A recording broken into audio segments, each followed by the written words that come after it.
हाथी सुबह सवेरे अकेले वन में टहलने के लिए निकला। वह अपने ही धुन में चला जा रहा था। लगता था उसके दिमाग में कोई उलझन है जिसे वह सुलझाने की कोशिश कर रहा था। सड़क पर आगे बढ़ते ही उसके सामने चीकू खरगोश भागा। बबलू का पैर उसके ऊपर पड़ने ही वाला था कि चीकू जोर से चिल्लाया।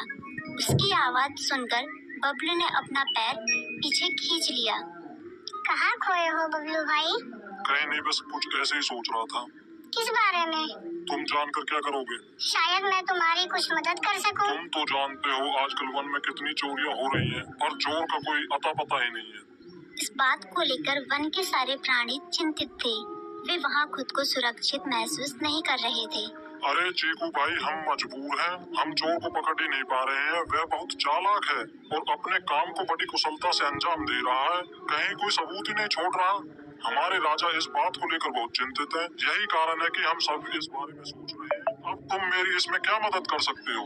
मैं कुछ सोचता हूँ, हो सकता है मुझे कोई उपाय सूझ जाए। प्रयास करने में कोई हर्ज तो नहीं है। तुम ठीक कहते हो चीकू, लेकिन वन के गुप्तचर भी अभी तक इसका कोई हल नहीं निकाल सके। इतना कहकर वे चुप हो गए। बबलू की बातों ने चीकू को सोचने के लिए मजबूर कर दिया। चीकू को उदास देखकर बबलू बोला, तुम अपना मन छोटा मत करो। मुझे अच्छा लगा कि तुमने मेरी परेशानी को समझा। कभी मैं भी इस वन के लिए गुप्तचर का काम करता था। एक बार मेरी टांग टूट जाने से मेरे अंदर फुर्ती नहीं रही। तब से मैंने यह काम छोड़ दिया। चीकू, तुम चाहो तो यह काम दोबारा कर सकते हो। वन के प्राणी ज्यादातर दिन में भोजन की तलाश करते हैं, वे रात को आराम करते हैं। तुम दिन रात दोनों में ही भोजन की तलाश में निकल सकते हो सकता है रात को तुम्हें कुछ ऐसी बातों का पता चल जाए जो हमारे काम की हो। हाँ बबलू, तुम ठीक कहते हो। मैं आज रात को वन में घूम कर इस बात का पता करने की कोशिश करता हूँ। थोड़ी देर बातें करके चीकू अपने बिल की ओर बढ़ गया और बबलू अपने रास्ते चला गया। चीकू के दिमाग में अभी तक बबलू की कही बातें घूम रही थी। उसे समझ नहीं आ रहा था वह बबलू की मदद कैसे करे। दिन भर वह उसी उधेड़-बुन में लगा रहा। शाम होते ही चीकू कुछ सोचने लगा और वह चुपचाप बिल से बाहर निकल आया। चीकू की पत्नी ने देखा तो बोली, इस समय कहाँ जा रहे हो? बाहर खतरा है। खतरा तो सुबह भी रहता है, लेकिन खतरों से डर कर हम भूखे तो नहीं मर सकते। मैं बाहर घूम कर आता हूँ। इतना कहकर चीकू रात को बिल से बाहर निकल आया। कुछ दूर जाकर उसकी नजर बंकू उल्लू पर पड़ी, जो कुछ ही दूरी पर था। वह पेड़ की डाल पर बैठा अपनी गर्दन चारों तरफ घुमा रहा था। वह तेजी से पेड़ की एक डाल से दूसरी डाल पर उड़ रहा था। बंकू की नजर उस पर नहीं पड़ी थी। कुछ सोचकर चीकू पेड़ के पीछे से बाहर निकलकर थोड़ी खुली जगह पर आ गया और वहां से बंकू उल्लू को देखने लगा। बंकू ने चीकू को अंधेरे में भी देख लिया, पर उसने उसमें कोई उत्सुकता नहीं दिखाई और अपनी गर्दन चारों ओर घुमाता रहा। चीकू बड़ी देर तक बंकू की हरकतों पर नजर रखे रहा।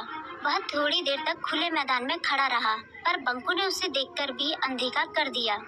उसने महसूस किया कि बंकू के आसपास चमकू चमगादड़ भी मंडरा रहा था। कुछ देर वन में घूमने के बाद चीकू अपने बिल में लौट आया और सुबह होने का इंतजार करने लगा। अगली सुबह बबलू उसी रास्ते में जा रहा था। रास्ते में चीकू उसका इंतजार कर रहा था।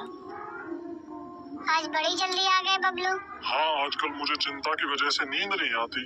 कोई नई खबर है क्या? यकीन से तो मैं नहीं कह सकता, पर मैं तुम्हें ऐसे प्राणी का नाम बता सकता हूँ जो शायद चोरों की मदद कर रहा है। कौन है वो? बंकू उल्लू। इतना कहकर चीकू ने रात की घटना उसे ज्यों की त्यों सुना दी। इसे सुनकर बबलू का माथा ठनका। बबलू की आंखें चौंधिया गई। तुम ठीक कह रहे हो। मुझे आज रात बंकू और चमकू पर नजर रखनी होगी। इतना कहकर वे दोनों अपने अपने रास्ते चले गए। बबलू रात को अपने साथियों के साथ बंकू पर नजर गड़ाए रहा।